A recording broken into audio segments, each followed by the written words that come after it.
සේනාගේ මූ හැම වෙලේම අපේ බැටමායිවම හදන රිංග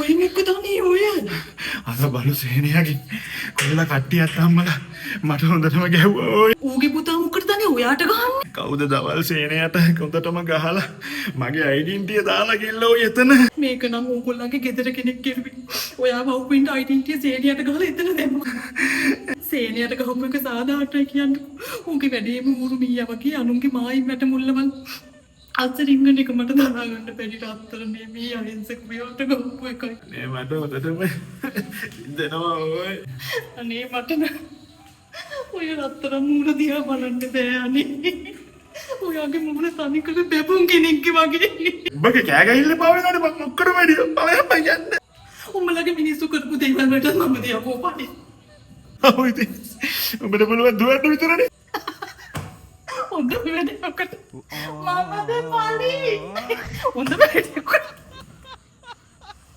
මමද පාලි මොකද්ද මේ අලුත් කතාව ට්‍රිප් එක යන්න ඔක්කොම ලෑස්ති කරගත්තට පස්සේ මොනවද මේ අරක්කු ගන්න සල්ලි එකතු කරනවා කියන්නේ ලොකු ගාණක් නෙමෙයි අනේ අරක්කු බෝතලයක් ගන්න සල්ලි එකතු කරන්නේ එක සත පහක් දෙන්නේ යනවා කොහොම කොච්චර දේවල් ගන්න තියෙනවද ඒවට විතරයි මම සල්ලි අයින් කරන් තියෙන්නේ මේ බොණ්ඩ සල්ලි අයින් කරලා නැහැ මම මොකක්ද උඹ කියන්නේ? එතකොට දැන් උඹ කීයක් වීදම් කරාද?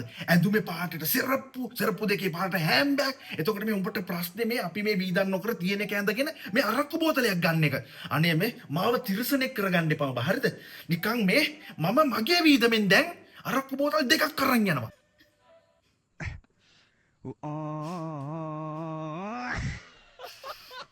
අනේ නිකන් මේ මාව උසන්නද ඵලයන් බං යන්න. තමුන්ගේ අක්කලා නංගිලා මම මේ ගෙදරට එන්න කලින් හෙළුවෙන්ද හිටියේ. මල කර්මයක්නේ. ඔය හැරි යන්න ඕන නම් මෙතෙන්ට දුවන් එන්නේ මගේ දේවල් ගෙනියන්න.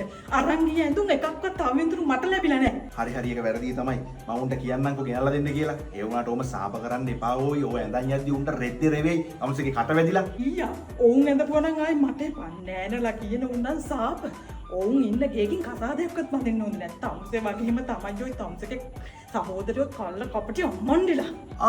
මෙයාගේ වචන. උඹනේ බං උන්ට කතා කරලා පෙන්නන්නේ මම ගෙනල්ලා දුන්නා මාව මට ගෙනල්ලා දුන්නා සෙරප්පු ගෙනල්ලා දුන්නා සපත් ගෙනල්ලා. අනේ මේ උඹනේ ඔය ඇඳුම් ආපු ගමන් ටක් ගාලා උන්ට පෙන්නන්නේ. උන්ට ඉතින් පාඩු ඉන්න දීපන්. මොකද උන් දැක්කම ආසාවට ඉල්ලනවා තමයි උන්ට නැති ඉඳ. ඉස්සර අපිනේ ගෙනල්ලා දුන්නේ. අනේ මේ නිකන් පොරුවට පවුලේ ප්‍රශ්න ඇති කරන්න නැතුව නිකන් මෙතන මැරුම් කන්න නැතුව ඵලයන් බයි යන්න. අවදාවත් උන්ගේ වැරදි උන්ට පෙන්නලා දෙන්නේ. තමුසෙත් හැමදාම බඳින්නේ මට උන්ට මං හොඳනේ. මගේ ඇත්තටම හොඳයි.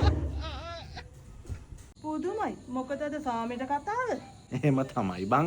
හැමදාම රණ්ඩු කරන්න ඕනේ මේ කතාව තව ටිකක් රසවත් වෙන්න. ගිහලා කිරිකෝපි එකක් අදන් එනවකෝ. දැන් අම්මට කියපන්කෝ. පොඩ්ඩක් නිදහසේ ඉන්නවත් දැකපු ගමන් මොනවා හරි මගුලක් කියනවා කරන්න කියලා. ඔද බං මේ තේ එකක් කිල්ලුවයි කියලා මෙච්චර මේ දඟලන්නේ.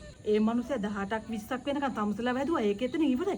කසාදයක් බැඳලා අපි මැරෙනකම් මේ කරුමේ ගෙවන්න එපා යකෝ කඹුර. මෙයාගේ වචන. ඔබට මානසිකයිද බං? ඔව් මට මානසිකයි.